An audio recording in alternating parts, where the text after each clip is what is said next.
Good evening and welcome to Metro Focus. I'm Jack Ford. So, how was your commute this morning?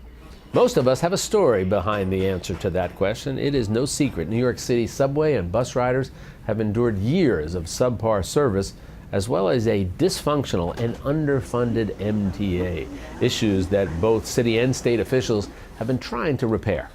So, are any of the fix proposals decent? And will they finally help make trains run on time and keep the MTA on track? Here to give us a roundup of life on the rails is the transit reporter for AM New York, Vincent Barone.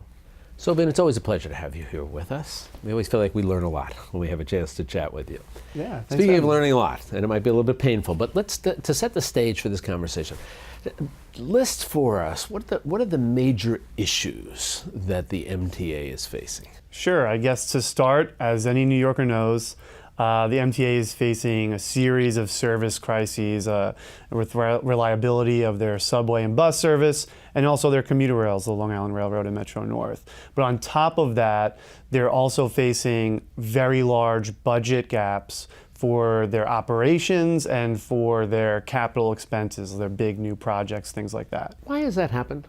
A lot of it, I think, is due to, and experts think as well, is due to just mismanagement. On the capital expense side with projects, they come in late, over budget, they're wildly more expensive than in other places of the world.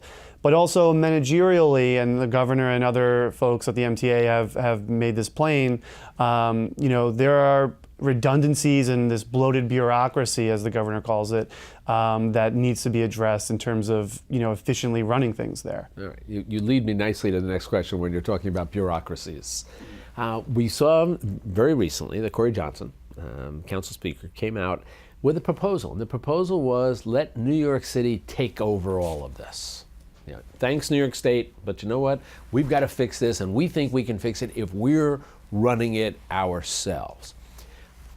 First of all, a lot of people might be surprised to find out that New York City is not running it themselves. What is that part all about? That's right. I mean, it's kind of the design of the MTA is to obscure accountability. Ultimately, it's a state authority. It's effectively controlled by the governor of New York, Governor Cuomo.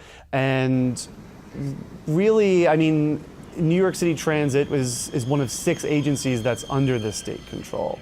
And the idea of a municipal controlled subway system and bus system, it's been kicked around for years. It was talked about during the mayoral race back in 2013. But since then, service has only gotten worse. The budget needs of the agency have only increased.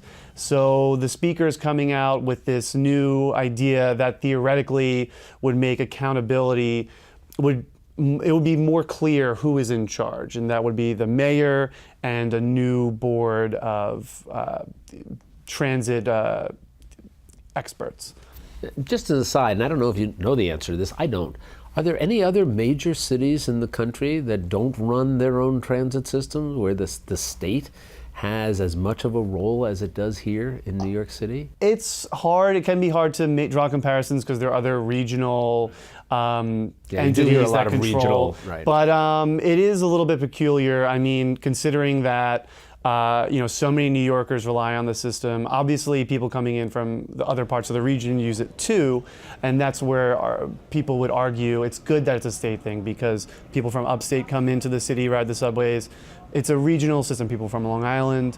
But, the city is, saying that, and the argument that Corey Johnson is making is that the city relies so much on a functioning subway and bus system that it's unfair that it's out of the hands of the local lawmakers here.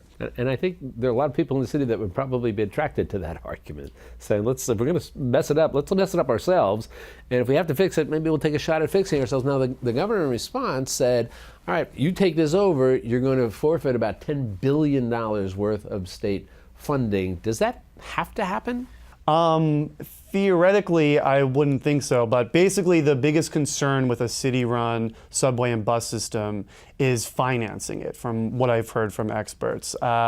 And right now, the state contributes a fairly large percent of the capital plans that the MTA runs. And those are plans for big projects like the Second Avenue subway, state of good repair, new train cars, new buses, things like that.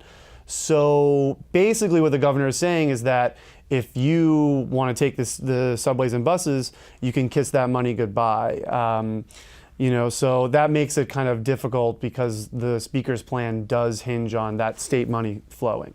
Let's focus on the buses and why it's so significant to the economy and socioeconomically to the economy. That it's so important that they run on time, they become reliable.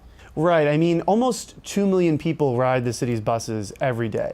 So that's a huge number of people who are, maybe pushed to use cars, private vehicles, or taxis, or other types of cabs. And that's a problem for the city that's trying to manage its congestion. And while there's been a lot of focus on the subways the last few years, I think in the last 1 or 2 years, there's been a concerted effort to look at the bus system, which is shedding ridership really quickly, even faster than the subways.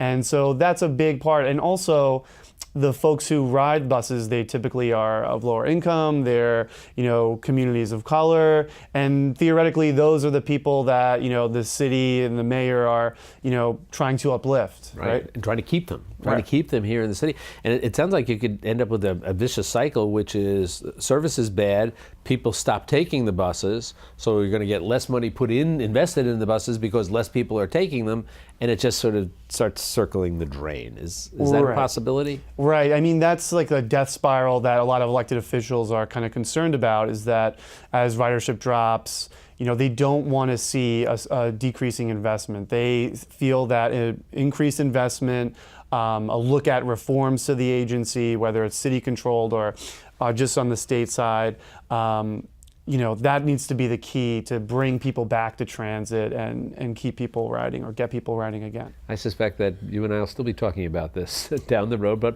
we'll be delighted to have you come in and at least make us feel a little smarter when we talk about it. Ben, always good to talk with you. Thanks so much. Pleasure. You be well.